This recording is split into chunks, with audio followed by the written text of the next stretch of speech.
Hello and welcome to Mel Make Stuff. My name is Melissa and this video is a deep dive into the making of my Ilha sweater by Orlane Sucche. As always, nothing in this video is sponsored, and if you like this content, please do like the video and subscribe so that you're notified of upcoming videos. Thanks for being here and I hope you enjoy this one. The Ilha sweater is a top-down circular yoke, and the main feature of this pattern is this beautiful cabled detail in the yoke that ends up being echoed on this cable that runs down the side of the body. The sleeves are knitted from the top down with pretty standard decreases, and then both the sleeves and the hem are finished with a broken rib pattern. The Ilha was written for a fingering weight yarn that is now discontinued, and the gauge of the pattern is 21 stitches over 10 centimeters or 4 inches. So a fingering weight yarn knit at 21 stitch gauge seems, in my mind, depending on the yarn, like that might be a little bit too loose. And so I wanted to go over a couple of ways to think about substituting for this particular pattern. When I'm thinking about substituting for discontinued yarn, what I like to do is go and try to find out as much about that yarn as possible.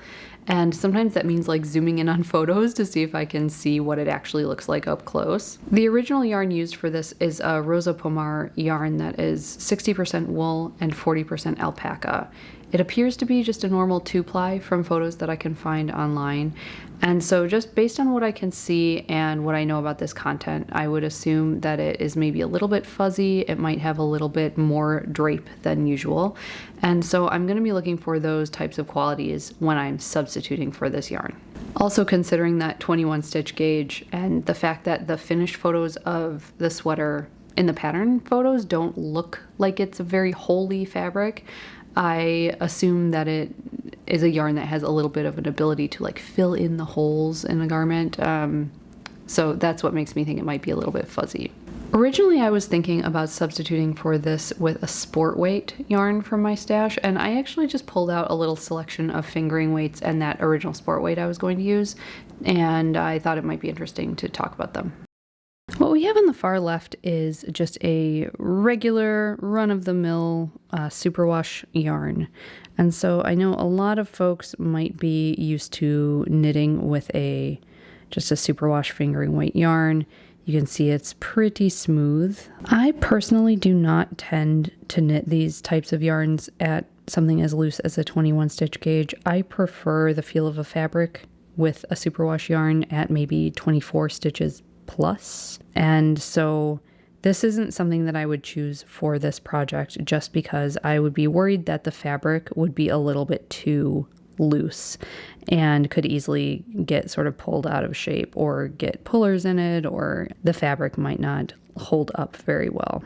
This yarn is the Jamieson & Smith Shetland Supreme Jumper Weight, which I like to use a lot for color work. This is a yarn that I think you could get away with knitting at a 21 stitch gauge. It will make a very light garment.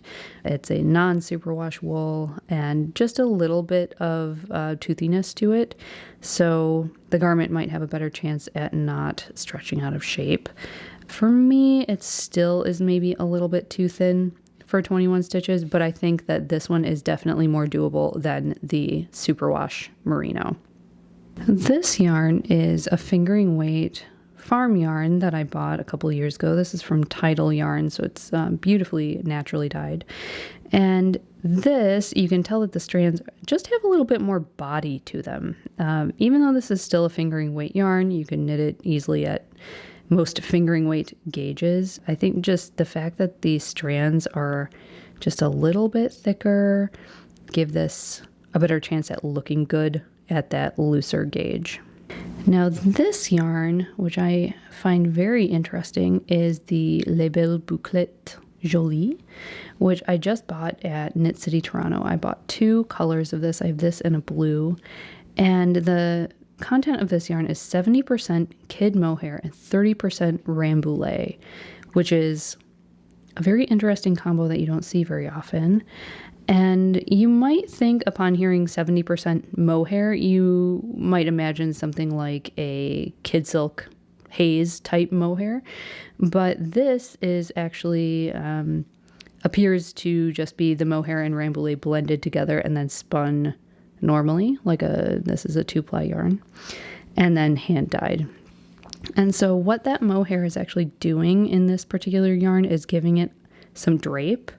It's giving it a little bit of a halo, which you can maybe see, but that's not very pronounced like in a normal silk mohair yarn you might be accustomed to seeing from a commercial maker. And I think that I'm leaning towards using this. Originally, I was going to use this other yarn here, which is a sport weight. This is the Juniper Moon Farm Patagonia Organic Merino. This yarn is beautiful. I've used it a couple times. It's extremely soft. It comes in a lot of natural colors. I'm not sure if they have dyed colors, but I have used the natural colors of this, and they're really, truly lovely. And this, I would say, is a little bit more similar to the tidal yarns in terms of the structure and feel of the yarn, but just a little bit thicker in a sport weight. So this would certainly be nice at 21 stitches, but I think I'm actually going to go with the Jolie, and I think I'll probably use the other color I have, which is a blue.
So I'm almost done with the patterning in the yoke, and I wanted to show you how I am doing helical knitting in this textured pattern. As you can sort of see in this light, this skein over here on the right is lighter than the one on the left, and I could tell that as soon as I wound them up. They look quite similar in the skein form, but once they were wound into these cakes, you can tell that there's a color difference, and that's completely normal for hand-dyed yarn. I'm not like upset about that.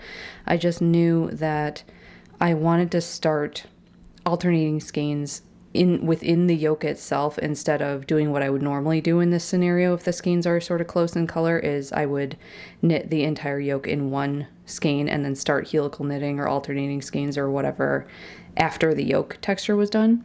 But for this one, I wanted to try and see if I could do it within this pattern, and I have been able to, so let me explain to you how I'm doing that.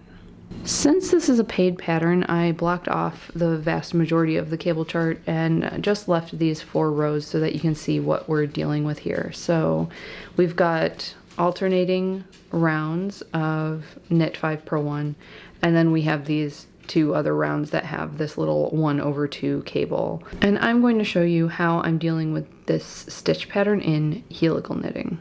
So if you've never heard of helical knitting before, I will actually link some tutorials down in the description box. This is not going to be a helical knitting tutorial, so I'm going to assume that you maybe know what this technique is, but basically it allows you, if you're knitting in the round, to switch between these 2 skeins without changing right at the same place. Like ordinarily you might see people alternating skeins in the round by changing like at the beginning of round or something like that, and it can create like a hard line that's a little bit inflexible, and helical knitting allows you to just sort of have the yarns in continuous spirals, and you're never like twisting them around each other to alternate the skeins. So it's a really neat technique. So the structure of this yoke was you cast on, you do a couple short rows for the neck, and then you start this cable yoke pattern.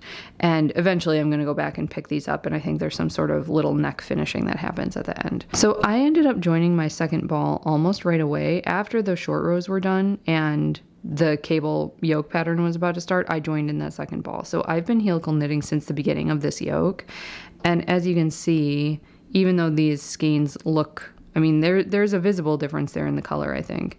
The yoke itself is looking very blended. So because you have the two balls of yarn going at the same time, you actually end up simultaneously working two rounds or two chart rows. And so one ball is going to be on the row before, and the other ball will be on the next row. So in our chart over here, you can see I'm working right now rows 28 and 29. And what that actually looks like is this ball is doing row around 28, and this one is doing round 29. And so if you're familiar with helical knitting, I'm about to the point where I'm catching up to my second ball, and I need to drop my first yarn and slip some stitches and pick up my second yarn and keep going.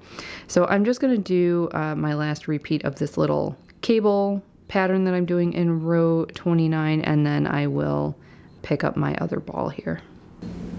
Okay, so there's my knit 2. I'm cabling without a cable needle here, which is quite easy to do with these only 3-stitch cables.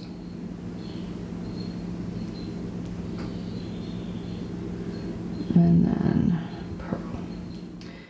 Okay, so as you can see, I have one repeat left before I get to this second ball of yarn.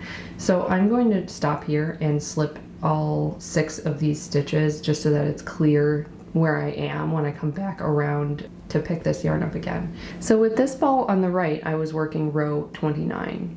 But because now in this helical knitting process, I'm catching up to the previous ball, this ball on the left is actually working row 28 still, which is mostly knits with a purl thrown in every now and then. So let me slip these stitches. And again, this is part of the helical knitting technique if you are not familiar with it. So here's my prior yarn. I've slipped these 6 stitches, which are working row 28. And now I'm going to pick this yarn on the left up, and I'm going to continue working row 28 until I get to my beginning of round marker. So row 28 is 5 knits, 1 purl. And I'm going to continue with that around, and then I will show you what happens when I get to the beginning of round marker. Okay, so I'm almost to my beginning of round marker here. And so I am working right now, chart row 28. The other ball of yarn has been working chart row 29. And so this is one of those times where it's going to be really useful. I wouldn't suggest trying this helical technique within a textured yoke unless you're very comfortable reading your knitting, because it would be easy to get confused.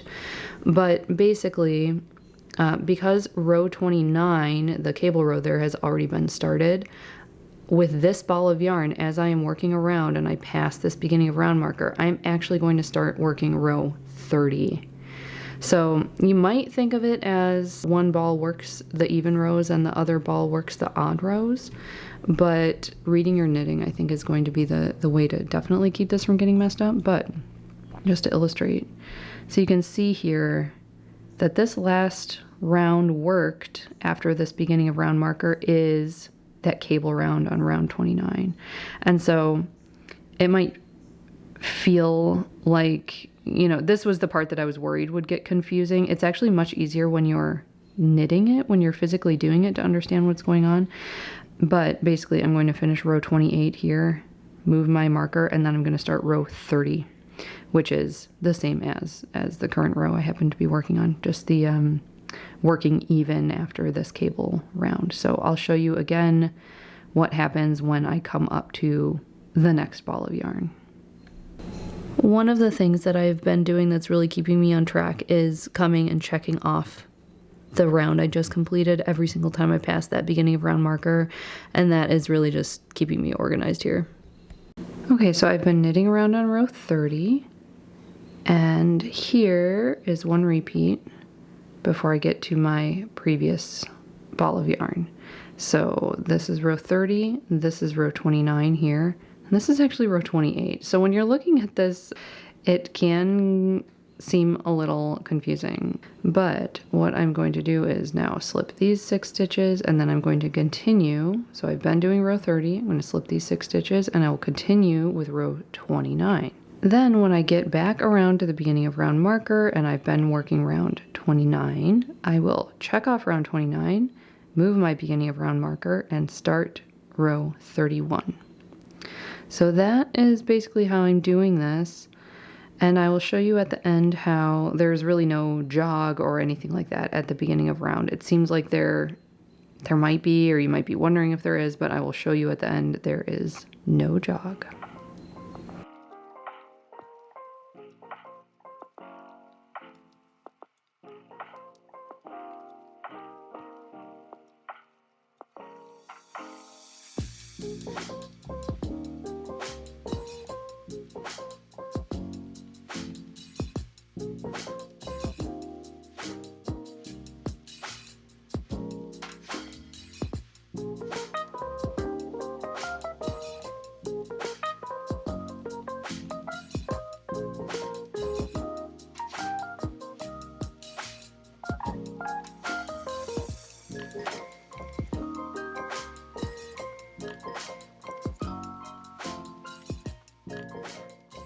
Okay, so here we are. I have finished the body. I cut out one of the repeats. You can see that there are sort of 3 stripes of like a broken rib style ribbing at the bottom of this, and there are 4 in the pattern. So just proportionally, since I made the body a little more cropped than is called for, I thought it would look weird to have too much rib at the bottom. So I cut out one of those repeats, and you can see, I think I like the proportion of that better than if I had left the 4th one in. Because I am cutting it so close, I'm not close with the amount of yarn I have. I only had 2 skeins of this yarn, and I think I would have needed 3 to do the pattern as written, or in between 2 and 3. So because I am beyond playing yarn chicken and I have no idea how long I'm actually going to be able to make the sleeves with the yarn that I have, what I'm going to do now is finish the neckline, so that is totally done. And then I will split each of these skeins in half so that I can continue helical knitting on the sleeves and see how far I get. I'm hoping to get at least like a 3/4 sleeve. I think that would be pretty nice with the crop length of the body of the sweater. But we'll see. I can only do what I can do.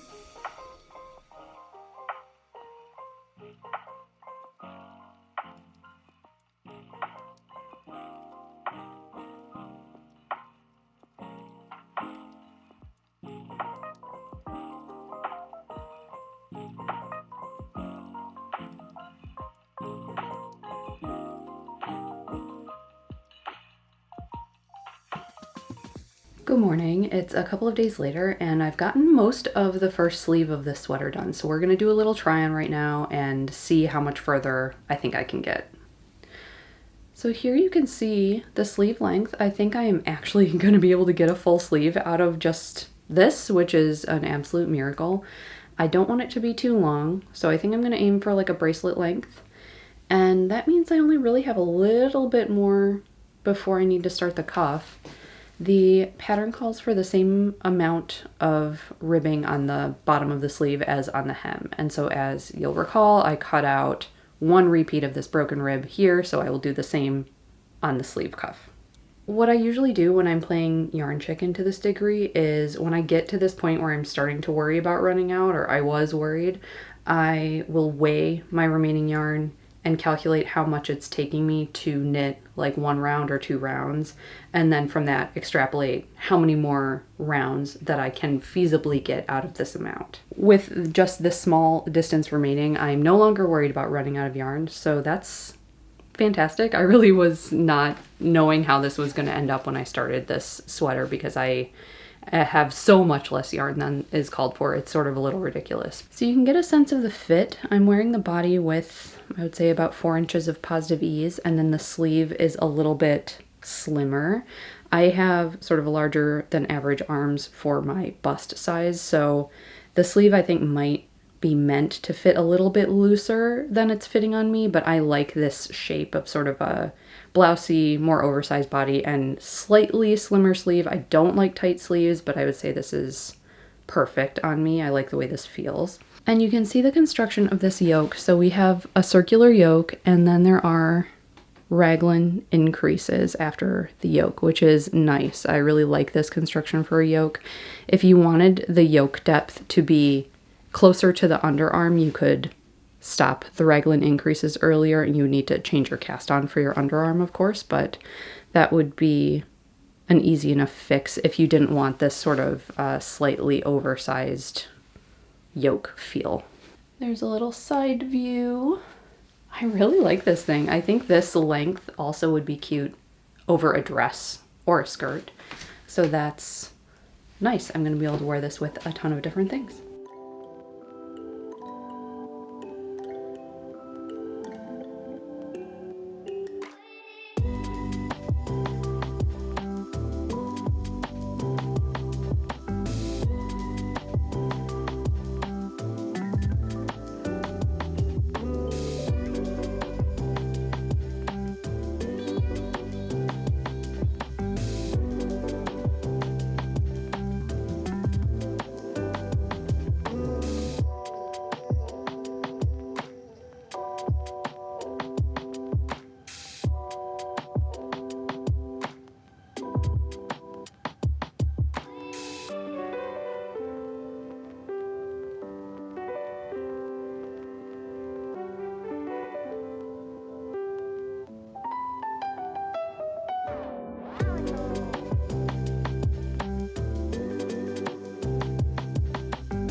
Let's do a little try on of this before blocking. Okay, here we go. I'm not planning to wear it with these shorts eventually, but they're hitting at about my natural waist. So you can see I really like the length of it, and I actually really like the sleeve length as is. It is just about bracelet length. So I don't want the sleeves to grow too much. You can see I've still got all of my my little stitch markers in here that I use for counting my rows between decreases. So I'm gonna take those out after I take this off. But yeah, I'm happy with the fit as is. So I'm definitely going to want to take the measurement of the body length and the measurement of the sleeve length, and then try to not have this stretch out too much as I'm blocking. So fingers crossed.